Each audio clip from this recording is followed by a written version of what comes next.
فلوس، كل فلوسنا صرفناها في الغردقه. شويه ببريكان من بتوع زمان بعلمه في الدماغ. ولا يا عسليه انت حلو. قسما بالله ياض انت اديك كف على وشك اقلبك على ظهرك زي الصرصار الميت كده. كده؟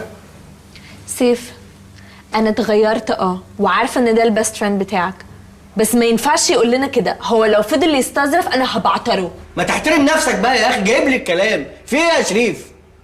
تعالى نشوف المصيبه اللي احنا فيها يا اخي. مصيبه ايه؟ فيها سكريه انت يا حلو. على فكره بيعاكس خطيبتك. يا سيف ده مفيش منه خوف، اتبسط يا معلم وفرفش حبيبي. مبدئيا كده يا استاذ شريف حضرتك دمك سم. انتوا في فيتي يا جماعه، هتشتموني في فيتي؟ ده اول حاجه. ماشي. تاني حاجه احنا نفسنا ندخل مزاد عشان نجيب مجله ميكي ومعناش فلوس. طب ما مجله ميكي دي يعني لما تتشقلب وتبقى جديده ومتسلفنه ب5 جنيه هيعملوا عليها مزاد ويتشقلبوا هتبقى بخمسينايه. قول 100 يا سيدي. لا قول انت يا عم، انا ماليش دعوه. وانا خايف من ايه؟ 100. طب احنا معانا كام دلوقتي؟ يعني حوالي 300 400 جنيه اخرنا. طب واحنا ازاي بقى هندخل المزاد واحنا وانتد؟ نيلي يعني ايه وانتد بس؟ يعني مطلوب القبض علينا. هنتنكش.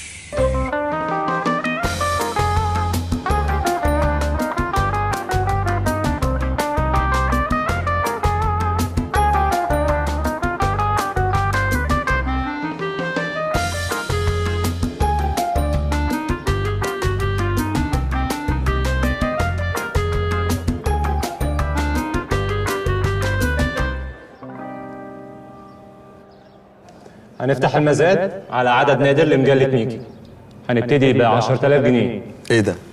المجله بتاعت العيال دي ب 10000 جنيه؟ مش قلت لكم؟ ما انا قلت لكم 11000 جنيه. 11000 جنيه عند فريده هانم. مين يزود؟ مش قلت لكم؟ ما انا قلت لكم. خلاص يا سيف، عرفنا انك شطور وقلت لنا. 11500 جنيه. 11500 عند الاستاذه. اهو مش قلت لكم؟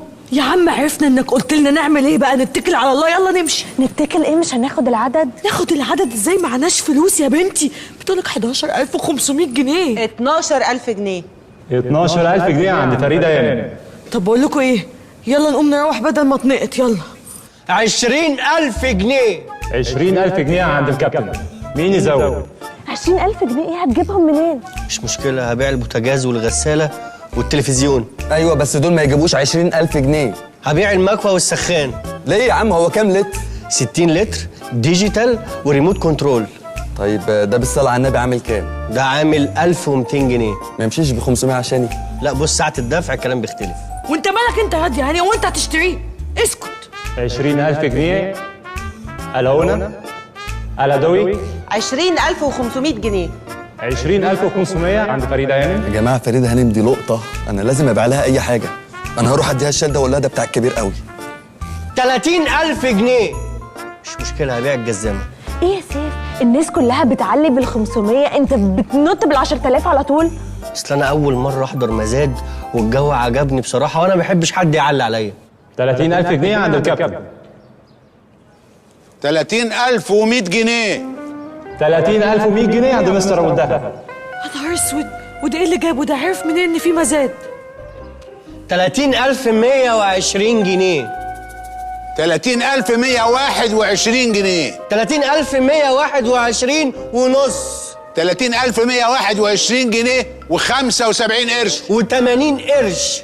ده احنا معانا فضه كتير قوي. 30125 جنيه.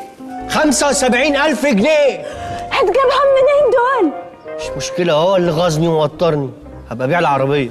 75000 جنيه عند الكابتن. 75000 وجنيه. الحمد لله. لا والنبي يا جماعه، يعني احنا اقل حاجه هنزودها هنا 500 جنيه. ماشي يابا. 75500 جنيه. 75500. 75500. مين يزود؟ يلا يا سيف يلا. يلا ايه دي؟ لحظه بس سخنتي فيها كده مع الجو، لكن انا مالي اصلا؟ هو جد انا ولا جدك انت؟ الهونا الادوي. 180000 جنيه. حضرتك قلت كام يا فندم؟ 150000 جنيه. 150000 جنيه عند الفنان احمد فهمي. 150000 جنيه. الهونا الادوي الاتري. مبروك يا فنان.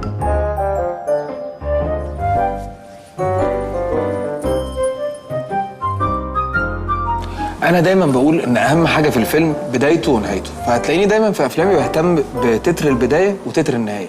اللي في النص ده بقى حشو، يعني ربنا بيرزق في يمين شمال اي حاجه، بنحشي لحد ما نوصل لنهايه الفيلم.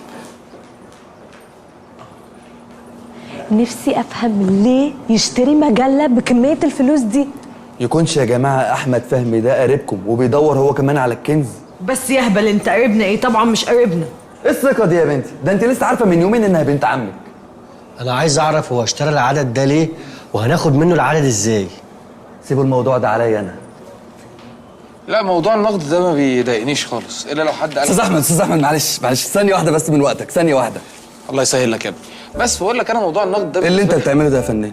وانت مش شحات؟ لا انا مذيع، وبعدين انت بتقول لي شحات؟ انت شحات؟ انتوا ايه الجبروت اللي انتوا فيه ده؟ لا مؤاخذه يا باشا، انا ما خدتش بالي، اصلك لابس جلابيه ومش ماسك مايك فافتكرتك يعني شحات. انت صح، بس انا عشان كنت جاي جري بس عشان الحاج. ممكن يا جماعه مايك زياده؟ مايك زياده هديهولكم بعد ما نخلص على طول. طب معلش احنا كده على الهوا يعني مفيش مشكله.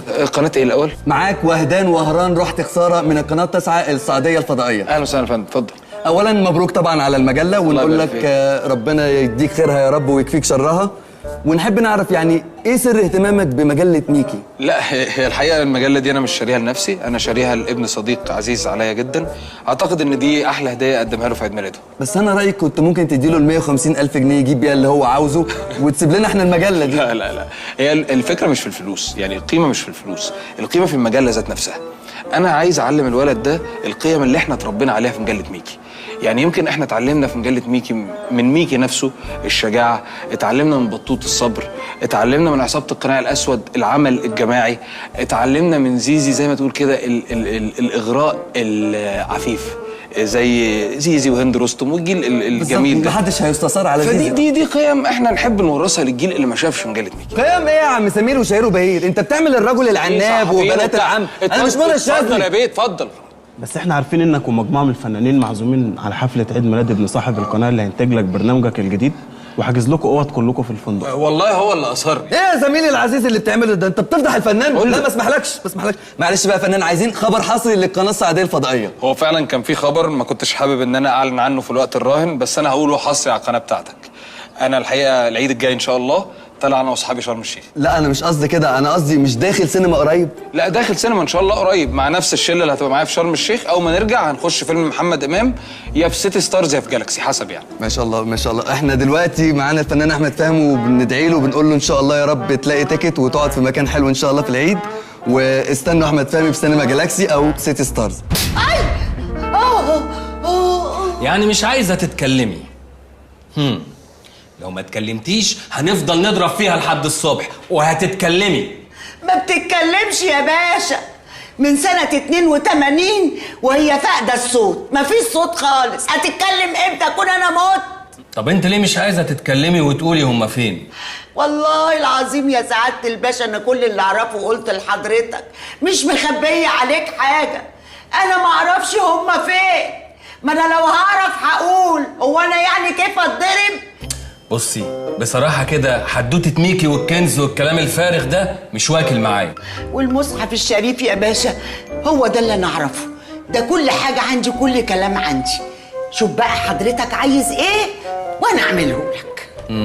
تمام. بصي ما تخافيش. انت هتكلميهم في التليفون ده، تعرفي منهم هم فين وتقولي لي، وانا اوعدك محدش هيمد ايده عليكي خالص خالص خالص خالص خالص. طب ما تقول كده يا باشا من الصبح. هات يلا اتكلمي. الو بنت يا شريهان، انت فين يا بنت الكلب؟ خلصي قولي انت فين يا بنت. انا ممسوكه في الاسم ومفيش حد ما ضربش فيا، تهريت ضرب الله يخرب بيوتكم، هيموتوني. الحقيني يا شريان. غبيه. الو مساء الخير، معاك المقدم نجيب الريحاني. اسمعي، اللي انتوا بتعملوه ده مفيش منه اي فايده، وانا كده كده هقبض عليكم. روقوها. طب يا سعاده الباشا هو كله ضرب؟ امال فرج فين؟ انت عايزه فرج؟ طب مفيش فرج. يلا خدوها. والنبي يا سعاده الباشا ابوس ايدك. خدوها. ابوس ايدك يا سعاده الباشا، انا